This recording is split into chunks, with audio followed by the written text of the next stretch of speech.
पाप ओलांडून घरामंदी आली, लंकेची पार्वती मखरात सजली.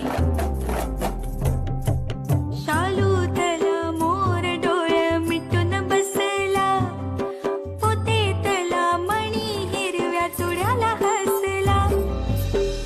कपाळीचं कुंकू आता दैवाला पुसतं, सुख म्हणजे नक्की काय असतं.